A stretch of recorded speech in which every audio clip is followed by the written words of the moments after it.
Halo semuanya, selamat datang di podcast kelas 12 Multimedia. Tempat kita sebagai murid bisa ngobrol langsung dengan guru tentang pengalaman, tantangan, dan dunia pendidikan. Aku, Yulia Sari dari kelas 12 Multimedia. Hari ini kita bakal bahas tema yang dekat banget sama kehidupan sekolah, yaitu hubungan guru dan murid di era sekarang. Dan di episode kali ini, aku sudah ditemani oleh guru bahasa Inggris kami yang sangat inspiratif, yaitu Pak Muhtadi. Terima kasih Pak sudah mau hadir dan ngobrol sama kami. Sebelumnya boleh perkenalkan dulu Pak ke penonton kita, kemudian boleh diceritakan latar belakang pendidikan Bapak ini. Oke, baik. Sebelumnya saya memperkenalkan terlebih dahulu. Saya pribadi nama Muhtadi Azam Sauki. Namun kebanyakan orang memanggil Kamoci. Tapi boleh juga panggil Mister ya. Latar belakang pendidikan itu saya lulusan dari SDN Perdana 3 pada tahun 2010 kalau tidak salah. Kemudian dilanjutkan ke MTS Matlaul Anwar Perdana. Kemudian melanjutkan ke SMK Matlaul Nawakatika yang ada di UNES, dan yang terakhir yaitu di Universitas Matlaul Anwar Banten Unpad. Itu untuk latar belakang pendidikan. Pak, kalau boleh tahu nih, kenapa sih Bapak sering dipanggil Pak Moci? Sebetulnya ini baru-baru, kalau dipanggil Pak Moci itu sebetulnya baru-baru. Ketika saya ada tugas kampus yaitu KKN yang bertempat di Kecamatan Jiput di bawah kaki Gunung Hasupan. Sebetulnya Kamoci itu panggilan hanya untuk anak-anak TK karena mereka tidak bisa memanggil nama Muhtadi, mungkin agak kesulitan. Jadi mereka manggilnya Moci, Kamoci. Maka sampai sekarang mereka manggilnya Kamoci. Kalau kamu tadi itu agak sulit mungkin, sehingga teman-teman mengikuti anak-anak manggilnya Kamoci. Iya, jadi rata-rata kebanyakan orang sekarang manggilnya Kamoci. Kalau sekolah biasanya Mister dan sebagainya. Kalau murid zaman sekarang dideskripsikan dalam satu kata, menurut Bapak apa nih Pak? Murid pada zaman sekarang tentunya penuh tantangan sebetulnya di era globalisasi zaman modern, apalagi sesama guru, karena terlalu dekat dan sebagainya. Mungkin apakah itu efek dari kulit turun dan sebagainya, dan apapun sebabnya itu kurang paham. Namun akan tetapi di zaman era globalisasi seakan-akan guru dan murid itu sudah tidak ada jarak. Pak, kalau boleh jujur, apa sih hal yang paling lucu yang pernah Bapak alami saat mengajar bahasa Inggris di sekolah ini, Pak? Sebetulnya banyak hal yang lucu, yang keunikan yang muncul di dalam kelas ketika saya pribadi mengajar dalam bahasa Inggris. Saya sering melihat anak-anak ketika belajar bahasa Inggris mencatat, menulis, kemudian menghafalkan. Saya suka melihat anak-anak kalau menghafal itu suka begini nih, ada buku di meja, tangannya begini, terus begini. Saking pusingnya biar mereka cepat hafal, mungkin tujuannya biar mata pelajaran cepat nempel ke otak, akhirnya mereka seperti ini. Ada juga lembaran bukunya diangkat gini-gini, mungkin tujuannya supaya mata pelajarannya jatuh dan nempel ke otak. Ada juga seperti Spiderman begini di tembok, saking susahnya untuk menghafal ya. Itu sebetulnya unik lah, Lucu ya Pak? lucu, bisa mengekspresikan tingkah lakunya masing-masing. Oke, nih Pak, sebagai murid kami, saya sendiri sering merasa kalau hubungan guru dan murid itu banyak banget perubahan dari zaman dulu. Nah, menurut Bapak sendiri, bagaimana sih hubungan murid dan guru di era modern sekarang ini? Ya, mungkin tidak kalian merasakan, namun saya juga merasakan tentu banyak perubahan, baik itu tingkah lakunya dan sebagainya. tentunya di zaman era globalisasi.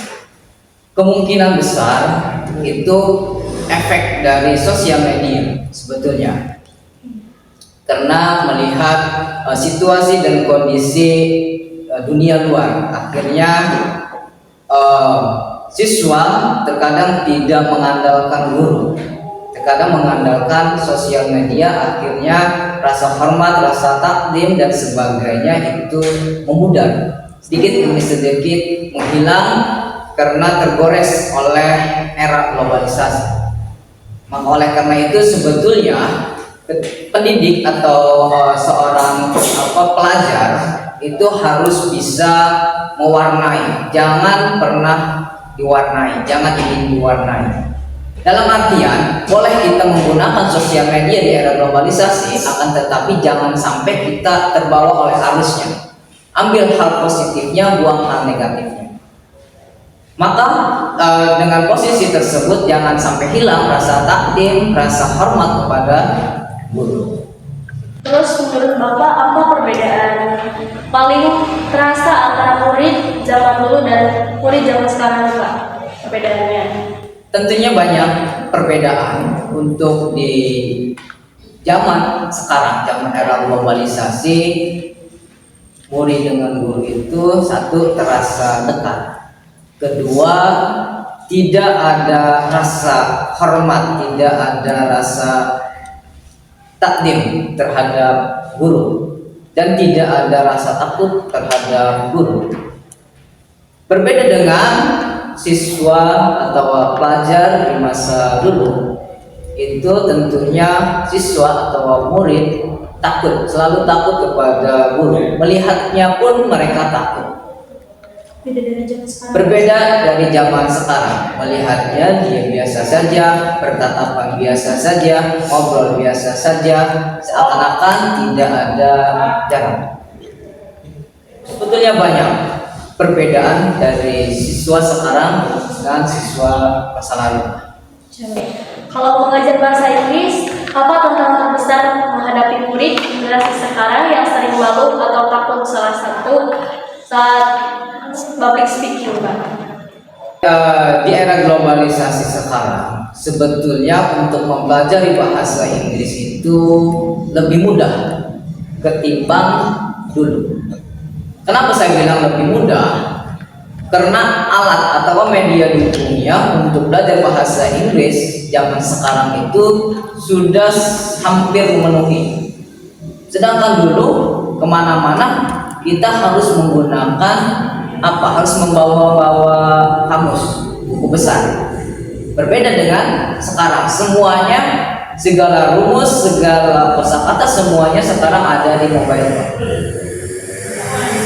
Jadi lebih mudah belajar bahasa Inggris, itu lebih mudah di era modern ini ketimbang masa dulu. Kalau menurut saya pribadi, Pak, jujur aja kami murid sering tergoda ke HP di kelas. Menurut Bapak gimana sih cara menghadapi murid yang terlalu fokus pada gadget? saya pribadi tidak menyalahkan siapa yang memegang mobile phone atau handphone dan sebagainya, bentuknya apapun, itu saya tidak bisa menyalahkan, karena benda tersebut ada hal positif dan hal negatifnya tentunya. Namun di sisi lain, depend to yourself, kembali kepada diri kita masing-masing sebetulnya. Kalau kita bisa menggunakannya, pasti kita ambil yang positifnya. Kalau kita terlena atau lengah sedikit, kita akan terbawa arus. Maka sudah saya sampaikan tadi, jangan mau diwarnai oleh zaman sekarang. Kalau bisa kita mewarnai. Gitu. Jadi jangan sampai terbawa arus. Intinya jangan sampai keluar. Jangan sampai terbawa arus. Oke. Menurut Bapak, apa yang membuat komunikasi guru dan murid jadi lebih sulit atau justru lebih mudah di era digital ini?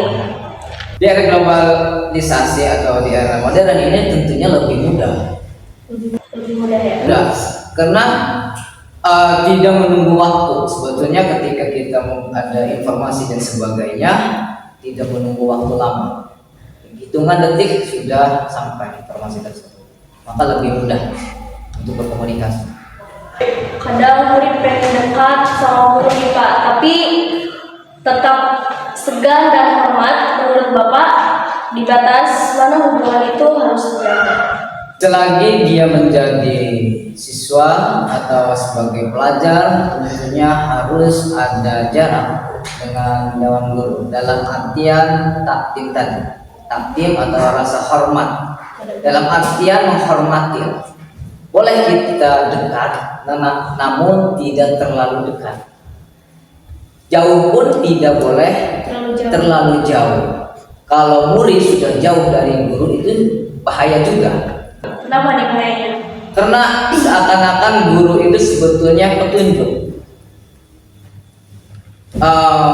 Petunjuk yang mana bila mana guru tidak memberikan petunjuk, nanti siswa atau pelajar itu sendiri tersesat.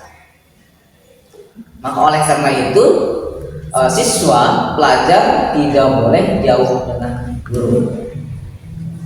Tidak boleh terlalu jauh, tidak boleh terlalu dekat. Selalu ada space ya, untuk menghormati dan rasa takdim.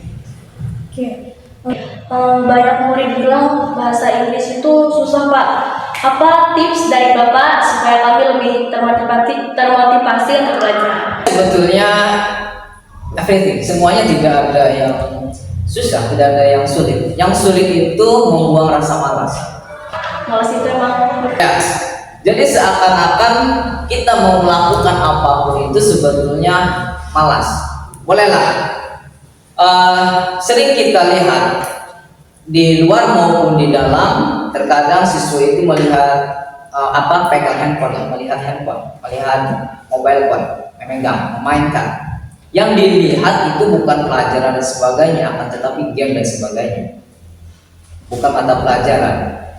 Jadi kalau kita niat, segala sesuatu itu tergantung pada niatnya. Kalau niatnya kita baik atau ingin bisa, insya Allah bisa. Kalau kita tidak ada niat dan ingin bisa, itu agak sulit. Ya. Jadi satu, harus membuang rasa malas kalau ingin bisa. Satu saja. Rasa malas itu harus dibuang. Kedua, itu confident atau percaya diri. Setiap orang yang mempelajari bahasa Inggris yang saya temui itu orangnya tidak percaya diri.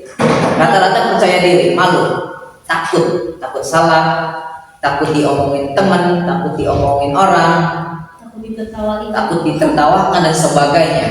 Maka itu salah satu ciri belum percaya diri, confident. Jadi syaratnya buang rasa malas. Satu, buang rasa malas. Kedua itu confident atau percaya diri. Insya Allah dengan hanya dua saja itu sudah cukup mudah untuk mempelajari bahasa Inggris. Sepengalaman saya juga, bahasa Inggris itu lebih mudah ketimbang bahasa Arab. Karena saya juga pernah mempelajari bahasa Arab, namun lama-lama lumayan sulit, lumayan membutuhkan waktu yang panjang.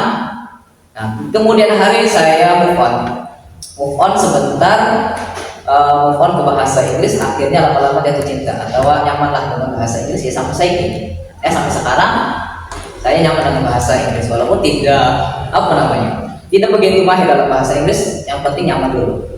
Oke, berarti Bapak pernah nih belajar bahasa Arab ya? Pernah, kebetulan saya sekolah SMK itu di Menes. Saya kebetulan sekaligus mondok di Menes. Pernah belajar bahasa Arab? Pernah belajar bahasa tentunya. Ya, cuma tidak lama. Jadi yang namanya kan mondok sambil sekolah. Ketika sekolah selesai, ya mondok pun selesai. Maka tidak sampai tuntas belajar bahasa Arab itu. Selalu mengajar, pengalaman apa yang paling tidak bisa dilupakan oleh Bapak dengan murid? Apa ada? Yang tidak bisa dilupakan dengan murid. Ya. Tentunya banyak pengalaman yang tidak bisa dilupakan dengan anak-anak ya. Banyaklah sebetulnya. Oke, Pak, terima kasih. Terima kasih banyak udah mau berbagi semua pengalaman dan semoga obrolan kita bisa membantu murid-murid memahami bahwa hubungan guru dan murid itu penting banget untuk proses belajar. Oke, terima kasih juga untuk kalian semuanya.